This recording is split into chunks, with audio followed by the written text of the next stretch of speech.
जय हिंद साथियों, नमस्कार, नमस्ते, गुड मॉर्निंग। आप सभी साथियों का जीके क्लासेज में हार्दिक स्वागत और अभिनंदन है।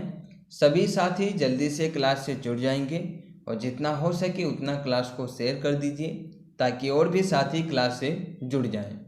क्लास अगर आपको पसंद आती है तो क्लास को लाइक करें और चैनल को ज़रूर सब्सक्राइब करें। तो बात करते हैं आज की इस क्लास की। तो साथियों, पिछली क्लास में हमने शब्द अलंकार के बारे में बात किया था। शब्द अलंकार के कितने भेद होते हैं इसको जाना था। साथ ही हमने अनुप्रास अलंकार और यमक अलंकार के बारे में विस्तार से पिछली कक्षा में चर्चा किया था। आज की इस क्लास में हम लोग बात करेंगे कि श्लेष अलंकार क्या होता है, वक्रोक्ति अलंकार क्या होता है और विवक्षा अलंकार क्या होता है। यानी कहने का मतलब यह है कि आज की इस क्लास में शब्द अलंकार आपका कंप्लीट हो जाएगा और नेक्स्ट क्लास में हम लोग अर्थ अलंकार के बारे में बात करेंगे। तो चलिए आज की इस क्लास की शुरुआत करते हैं। और शुरुआत करने से पहले एक बार मैं पुनः आप सभी से निवेदन करता हूं कि चैनल को सब्सक्राइब कर लीजिए, बेल आइकन को प्रेस कर दीजिए ताकि न्यू और लेटेस्ट अपडेट आपको समय के अनुसार मिलता रहे। क्लास पसंद आती है तो क्लास को लाइक करें और अपने सभी साथियों में शेयर करें और कमेंट बॉक्स में कमेंट करके ज़रूर बताएं कि क्लास आपको कैसा लगा। और अगर आप कोई सुझाव देना चाहते हैं या आप किसी और क्लास की वीडियो चाहते हैं या कोई और सब्जेक्ट आप पढ़ना चाहते हैं, आपको कोई भी बात अगर कहनी है तो आप कमेंट बॉक्स में ज़रूर कमेंट कीजिए। और सबसे ज़रूरी बात साथियों, टेलीग्राम चैनल को ज़रूर ज्वाइन कर लीजिए जिसका लिंक आपको वीडियो के डिस्क्रिप्शन में दे दिया जाएगा। इससे ये फ़ायदा होगा कि जितने भी क्लास हम यूट्यूब चैनल पे कराएंगे या जितने भी क्लास चलेंगे उन सभी की जो PDF फाइल होगी वो आपको टेलीग्राम चैनल पे मिल जाएगा। ठीक है, तो चलिए हम लोग शुरुआत करते हैं आज की इस क्लास की। तो जैसा कि आप लोग जानते हैं कि पिछली कक्षा में हमने अनुप्रास अलंकार के बारे में बात किया था, यमक अलंकार के बारे में बात किया था। आज की इस क्लास में हम लोग श्लेष अलंकार, वक्रोक्ति अलंकार और विवक्षा अलंकार के बारे में बात करेंगे। तो चलिए शुरुआत करते हैं और सबसे पहले हम बात करते हैं श्लेष अलंकार के बारे में। ठीक है, आप जानते हैं कि शब्द अलंकार के 5 भेद होते हैं: अनुप्रास अलंकार, यमक अलंकार, श्लेष अलंकार, वक्रोक्ति अलंकार और विवक्षा अलंकार। और शब्द अलंकार क्या होता है? जब कहीं पे किसी विशेष शब्द की स्थिति में रहे और वहाँ पे कोई अन्य शब्द रख देने पर उस शब्द का अस्तित्व ना रहे, उसे हम लोग शब्दालंकार कहते हैं। और शब्दालंकार में हमने अनुप्रास और यमक अलंकार को पढ़ लिया है और इसे अच्छे से समझ लिया है। अब बात करते हैं श्लेष अलंकार के बारे में। तो साथियों, सबसे पहले हम यही जानते हैं कि श्लेष का अर्थ क्या होता है। श्लेष का अर्थ होता है चिपकना। श्लेष का अर्थ क्या होता है? चिपकना। अब इसकी परिभाषा की बात करें तो जहां एक शब्द एक ही बार प्रयुक्त होने पर 2 अर्थ दे। जब किसी वाक्य या किसी पंक्ति में या किसी छंद में या किसी चौपाई में आपको एक ही शब्द एक बार प्रयुक्त होने पे मिले लेकिन वो 2 अर्थ दे, वहाँ पर हम श्लेष अलंकार का प्रयोग करते हैं, वहाँ पे श्लेष अलंकार होता है। तो जहाँ एक शब्द एक ही बार प्रयुक्त होने पे 2 अर्थ दे, अर्थात जहाँ पर एक ही शब्द से अनेक अर्थ का बोध हो रहा हो, वहाँ श्लेष अलंकार होता है। वहाँ कौन सा अलंकार होता है? श्लेष अलंकार होता है। एक उदाहरण से आप अच्छे से समझ सकते हैं। उदाहरण है साथियों, सुवर्ण को खोजत फिरत। सुवर्ण को खोजत फिरत कवि व्याभिचारी चोर है। कवि व्याभिचारी चोर है। और दूसरा आपका उदाहरण है, मगन को देख पट देत बार बार। मगन को देख पट देत बार बार।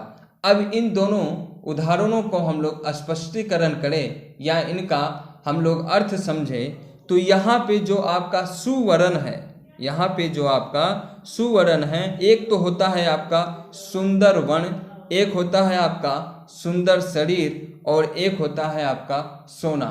यानी यहाँ पे एक ऐसा वाक्य या एक ऐसा शब्द प्रयोग किया गया है जिसका अर्थ अनेक है। सुवर्ण का अर्थ कितना है?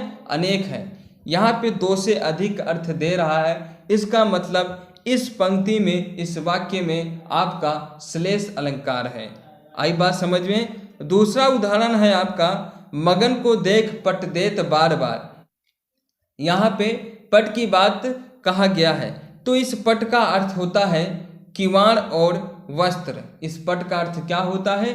किवाड़ और वस्त्र। यानी यहाँ पे पट का दो अर्थ है। यहाँ पर एक शब्द एक ही बार प्रयुक्त हो लेकिन उसके दो अर्थ हो या अनेक अर्थ का बोध हो, वहाँ पे आपका श्लेष अलंकार होता है। तो आई होप साथियों आपको श्लेष अलंकार समझ में आ गया होगा। आगे हम लोग बात करते हैं और श्लेष अलंकार के कितने भेद होते हैं इसे जानते हैं। तो श्लेष अलंकार के दो भेद होते हैं। एक होता है अभंग श्लेष अलंकार और एक होता है सभंग श्लेष अलंकार। एक होता है अभंग श्लेष अलंकार और एक होता है सभंग श्लेष अलंकार। अब इन दोनों के बारे में हम लोग विस्तार से चर्चा करते हैं। सबसे पहले हम बात करते हैं अभंग श्लेष अलंकार के बारे में कि ये क्या होता है। तो जिस अलंकार में शब्दों को बिना तोड़े एक या अधिक अर्थ निकलते हों वहाँ अभंग श्लेष अलंकार होता है। इसके नाम से ही स्पष्ट है, अभंग मतलब जिसे भंग नहीं किया जा सके, जिसे तोड़ा नहीं जा सके। तो जहाँ अलंकार ऐसे शब्द मिले, जहाँ पे अलंकृत ऐसे शब्द मिले, या आप ऐसे कह सकते हैं कि जिस अलंकार में शब्दों को बिना तोड़े एक या एक से अधिक अर्थ निकलते हों या बोध हो रहा हो, वहाँ पे हम लोग अभंग श्लेष अलंकार का प्रयोग करते हैं, अर्थात वह अभंग श्लेष अलंकार होता है।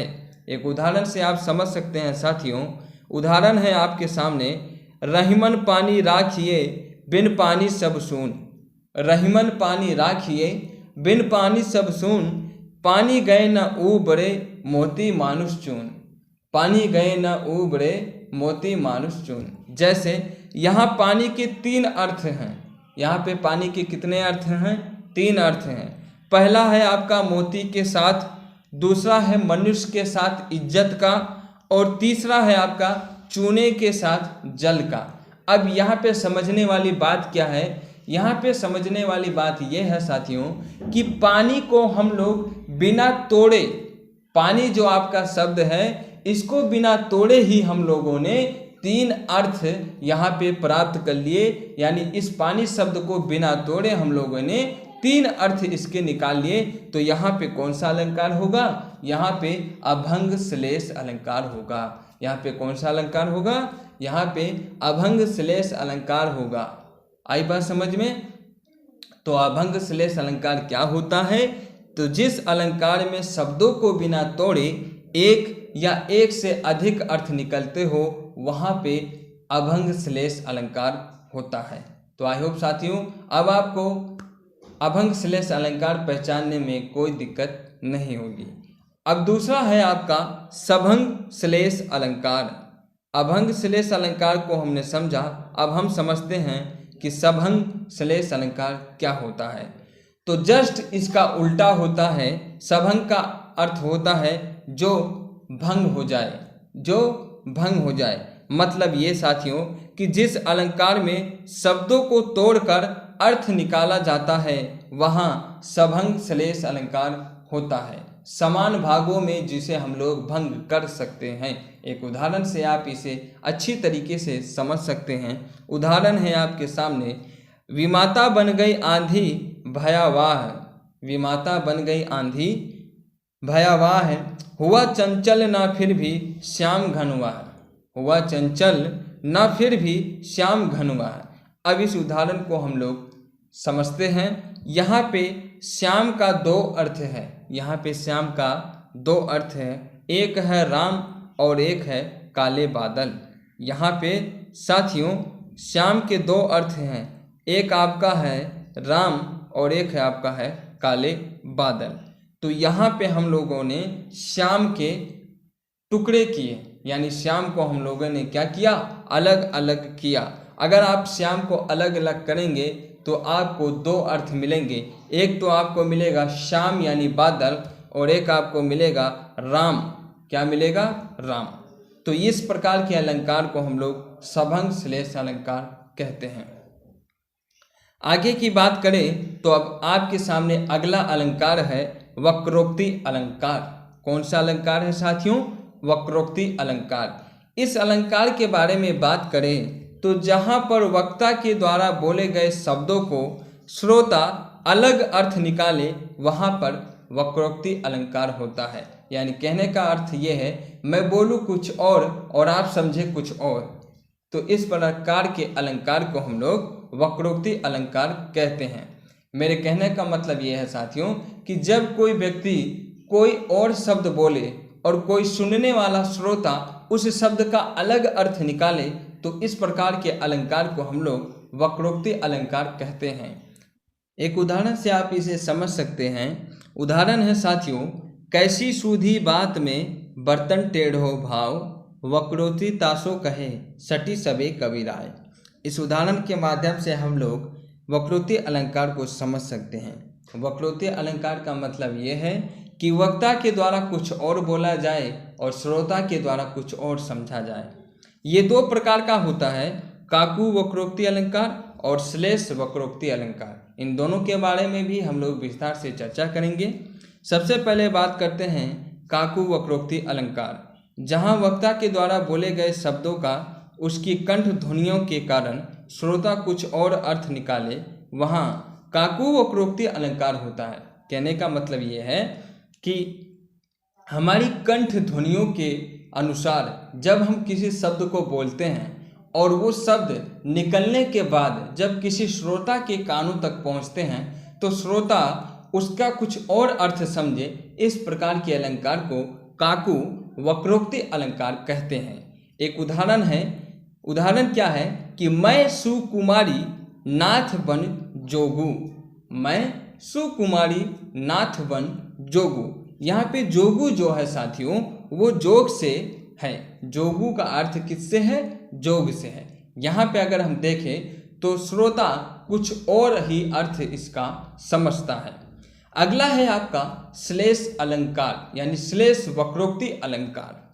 इस अलंकार के बारे में बात करें तो जहाँ पर श्लेष की वजह से वक्ता के द्वारा बोले गए शब्दों का अलग अर्थ निकाला जाए वहाँ पे श्लेष वक्रोक्ति अलंकार होता है। श्लेष के वजह से, श्लेष के कारण जब वक्ता के द्वारा बोले गए शब्दों का श्रोता जो है कुछ और ही अर्थ निकाले तो वहाँ पे आपका श्लेष वक्रोक्ति अलंकार होता है। उदाहरण है, कऊ तुम हऊ इत आए कहाँ।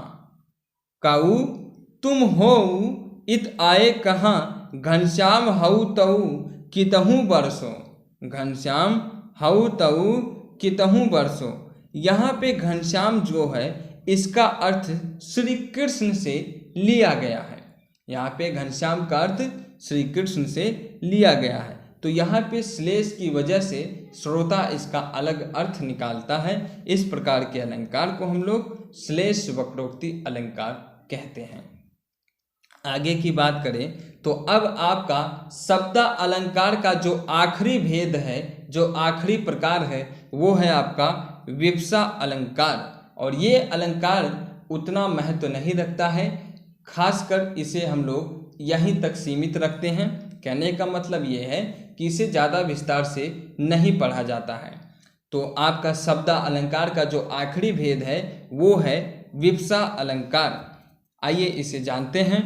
तो जब आदर, घबराहट, आश्चर्य, घृणा आदि प्रदर्शित करने के लिए किसी शब्द को दोहराते हैं, जब आदर, घबराहट, आश्चर्य और घृणा आदि शब्दों को प्रदर्शित करने के लिए किसी शब्दों को दोहराया जाता है यानी बार बार रिपीट किया जाता है तो वहाँ पे विवक्षा अलंकार होता है। वहाँ पे कौन सा अलंकार होता है, वहाँ पे विवक्षा अलंकार होता है।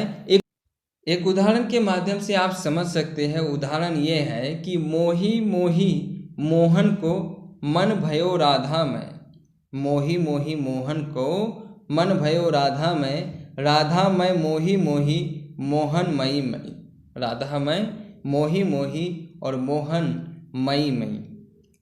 दूसरा उदाहरण है, मधुर मधुर मेरे दीपक जल ही इतना गंदा। मधुर मधुर मेरे दीपक जल ही इतना गंदा। तो यहाँ पे हम लोगों ने मोह को दो बार शब्दों से प्रदर्शित किया है, मधुर को हमने 2 बार शब्दों से प्रदर्शित किया है और घृणा को हम लोगों ने ही से 2 बार प्रदर्शित किया है। तो जब आदर, घबराहट, आश्चर्य, घृणा आदि जैसे शब्दों को प्रदर्शित करने के लिए शब्दों को दोहराया जाता है तो इस प्रकार के अलंकार को विवक्षा अलंकार कहते हैं।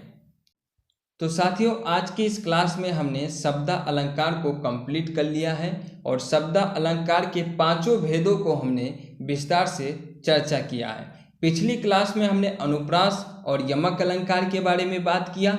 आज की इस क्लास में हम लोगों ने श्लेष अलंकार, वक्रोक्ति अलंकार और विवक्षा अलंकार के बारे में विस्तार से बात किया।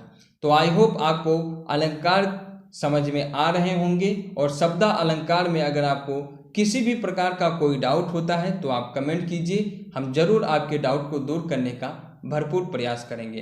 तो मिलते हैं फिर अगले क्लास में अर्थ अलंकार के साथ में। तब तक के लिए आप अपना ख्याल रखिए, आपका दिन शुभ हो। और हाँ साथियों, चैनल को जल्दी से जल्दी सब्सक्राइब कर लें और वीडियो को अपने सभी साथियों में शेयर कर दीजिए ताकि क्लास से सभी लोग जुड़ सकें। तो मिलते हैं फिर अगले क्लास में।